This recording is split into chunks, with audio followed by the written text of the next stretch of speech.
So we are going to start with a cup and a quarter of brown sugar, and to that I am going to add 2 cups of flour. And what we are going to do with this is make the crumble.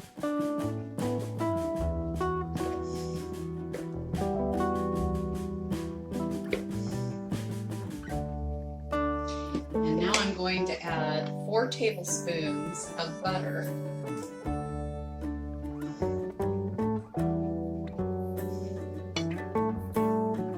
You want to mash that up into your crumble, and sometimes I use a couple of forks to do this, but I'm using just a potato masher this morning. And this recipe is so old it said to use oleo, which I remember from my childhood, but if you're probably under 30 years old you wouldn't know what oleo even is.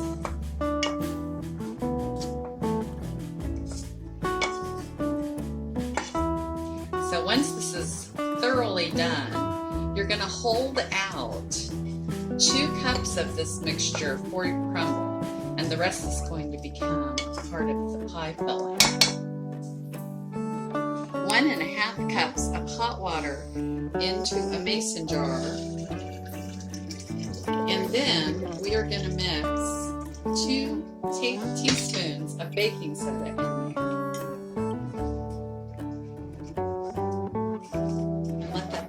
We'll set that aside.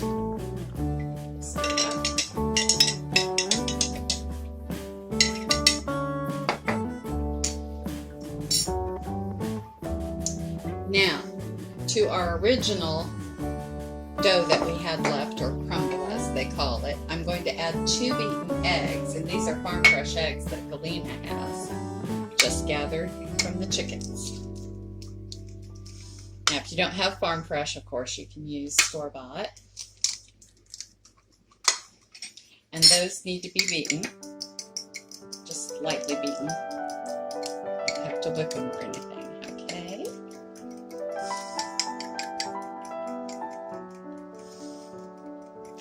Now, this hot water that I use to dissolve the baking soda is just hot. It's not to be boiling, okay? And I'm going to put that all together.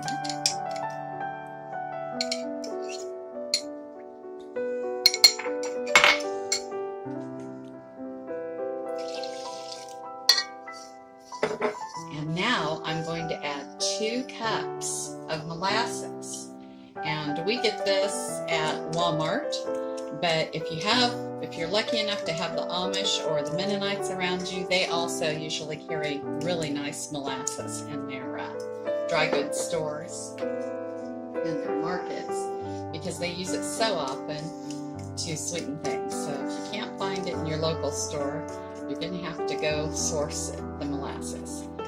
And without the molasses, it's just not Shoofly pie.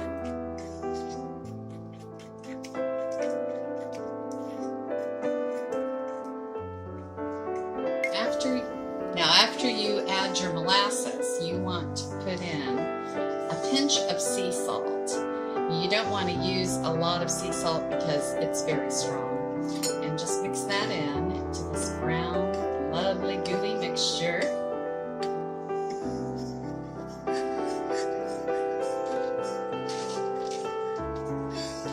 And then you can make an old-fashioned pie crust if you want, but into your unbaked pie crust, and I cheated today and bought this ready pie crust, which there's 2 in a package, and this makes 2 pies, so that's about right. Just fill both of your pie pans.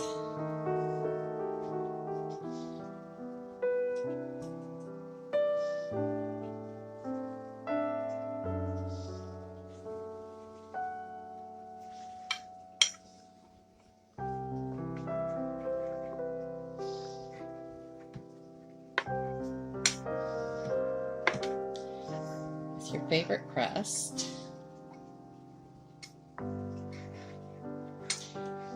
Just try and make sure there's no bubbles down in the bottom.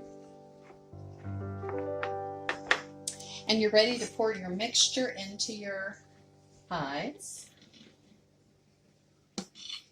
And it's kind of bubbly because of the baking soda reacting with the sweetness of the molasses and the salt. Don't overfill your pies. You've got to leave room for the crumble on the top. So you're going to take your crumble that you had with your brown sugar mixture at the beginning, and you're just going to put that on the top. You can also even put it on the bottom. Believe it or not, it will rise to the top after your mixture's in. And you want about a cup of each one in each of your pies. Then after that, preheat your oven. Now preheat your oven to 450. You're going to bake this pie 10 minutes at 450. And then after that, reduce your oven to 375 and bake for an additional 30 minutes. And you will enjoy your Shoofly pie.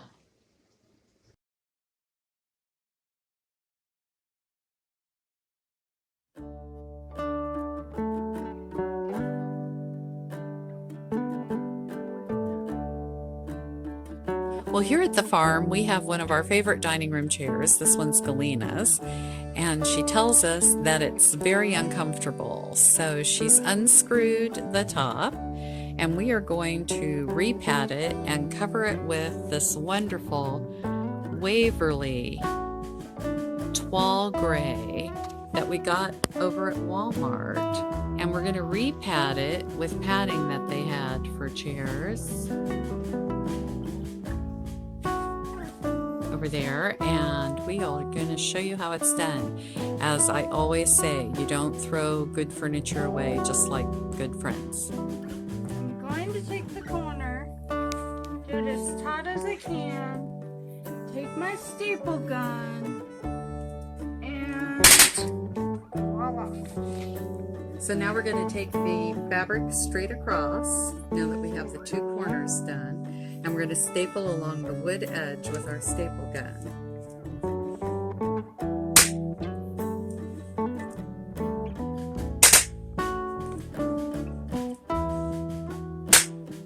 And we were at Colonial Williamsburg last year, and they said for antiques, they really do prefer that you leave the original fabric in place. So we've done that in respect for the antique itself. Then I'm going to follow along on the side and tuck under, and you can go along and trim and tuck after you're completely through. But this is going to give this chair new life and Galina a much more comfortable seat at the dining table.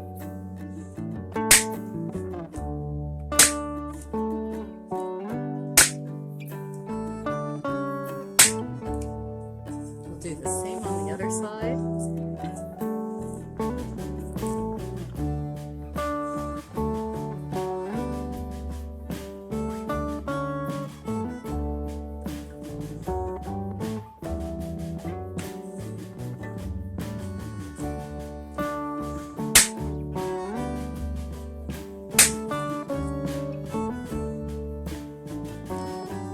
This brad gun, I think we got them at Walmart. We got another one at Lowe's, and they are really wonderful. They shoot brads as well as staples.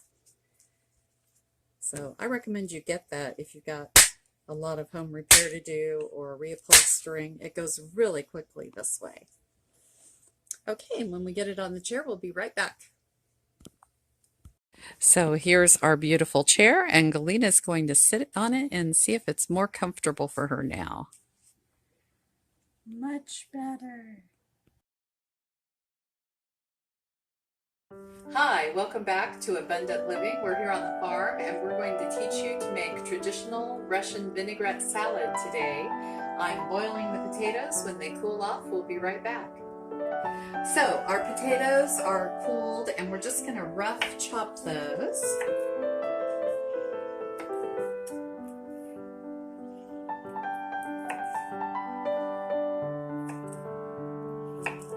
You kind of want bite size on your potatoes.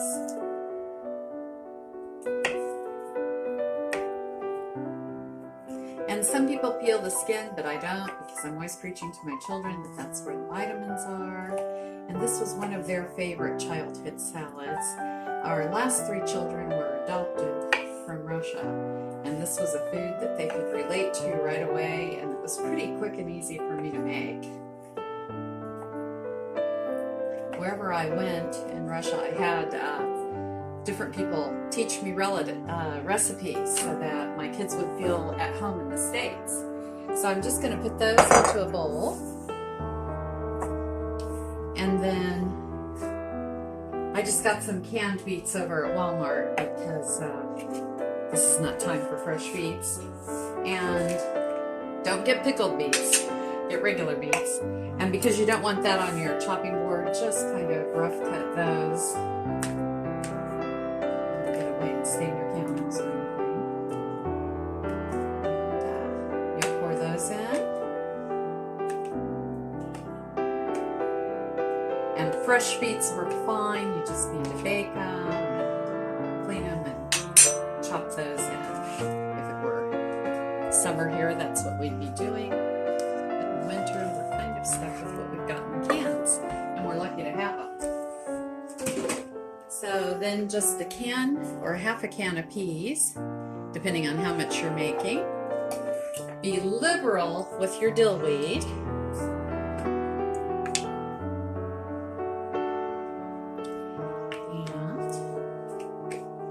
And I'm just going to use some mayonnaise. Use whatever mayonnaise brand you like. My husband and I used to fight over our mayonnaise brands, but I grew up with one, he grew up with another in New York City, and we had to just compromise and keep them both in the fridge. Then you just want to stir that in, and you serve this chilled.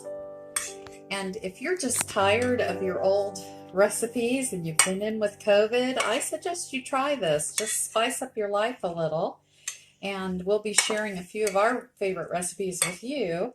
And in our comments below on the video, share some of your recipes or links to your recipes with us. Everybody needs a little variety in this time that we're all in lockdown, and creativeness. Welcome back to the farm, and we are preparing for Easter. I want to get all my little Easter things in the mail for the grandkids. I picked up this wonderful cake baking little Easter egg things, but we're going to felt into it. We're going to do something called wet felting today, not needle felting. We're going to decorate the felted eggs with needle felt. But what we're going to start off by doing is I've got a pan of hot water and dish soap here. And I'm just going to get my wool, and this is Rambouillet wool, pencil roving from my friend Donna's farm, and we're going to get it all soaked.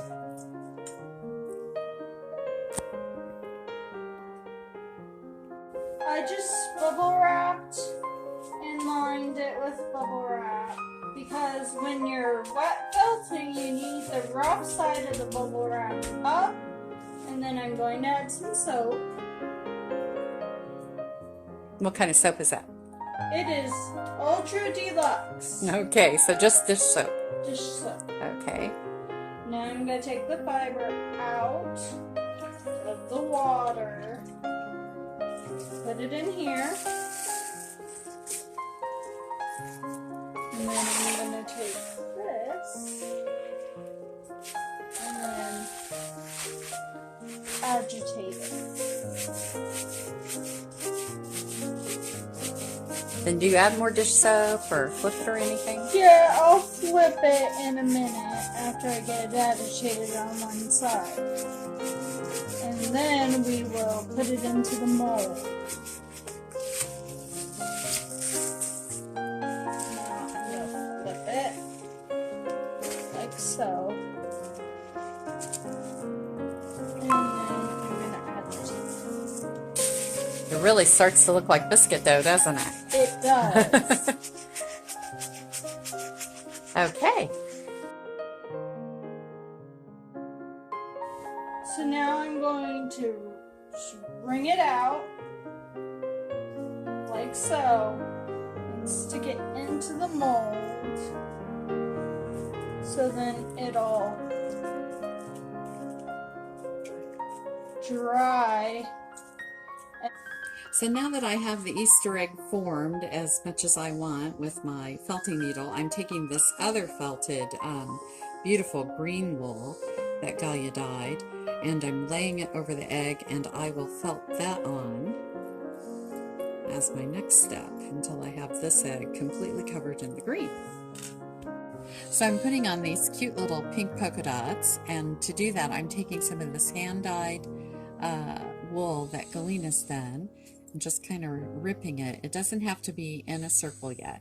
You're going to actually form the circle as you're felting it. Just approximate a circle, and I'm going to stick this one on over here. And then again, you're just going to take your felting needle, kind of tuck under the edges, and form your circle.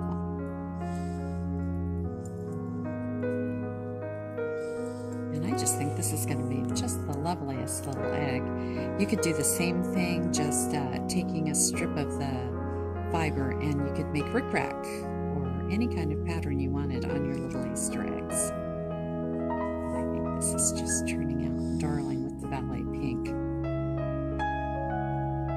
polka dots.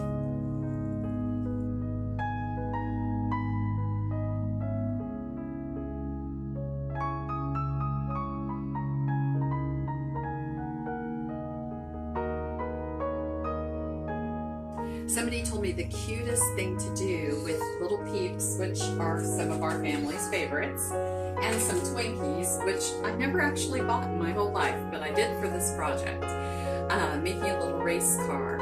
And my grandkids just love race cars, and they have little cars that they drive around in, and I'm hoping that this will be okay to mail. So I've started by putting down a layer of bubble wrap, and then I've taken my cellophane, which I'm going to wrap them in to keep them fresh, and put them down as a base. And then I'm going to open a couple of Twinkies for my race car. So the first thing I'm going to do with my first Twinkie is make a seat deep enough and wide enough for my little peep to go in.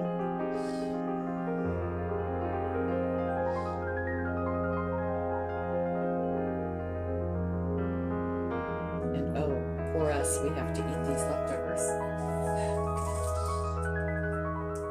And then I'm going to take my little pink peep and seed it in. You kind of have to squeeze in the bottom marshmallow because the Twinkie's really not quite wide enough. I don't know if there's jumbo Twinkies, that would have been even better. Okay, and then I'm going to ice the bottom of this Twinkie with just some Betty Crocker icing and get it to stick. So I'm just putting those two layers together and laying it on my non-stick cling wrap. And next I'm going to make the tires with these shortbread cookies. So you'll need 4.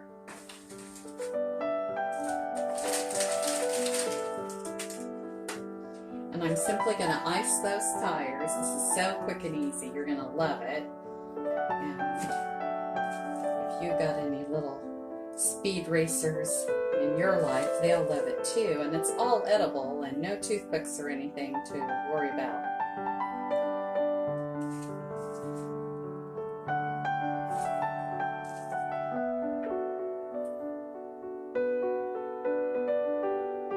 You could do this maybe with a single Twinkie if you could find maybe little vanilla wafers for the tires or something smaller. But I love these big jumbo tires that look like they're full of action. And then just take your tires and kind of space them as best you can on each side. And already that icing is starting to stick, which is the plan. And then I've lined them up here, packaging.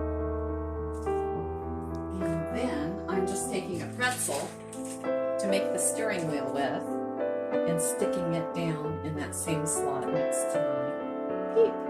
And there you have it, Speed Racer Peeps.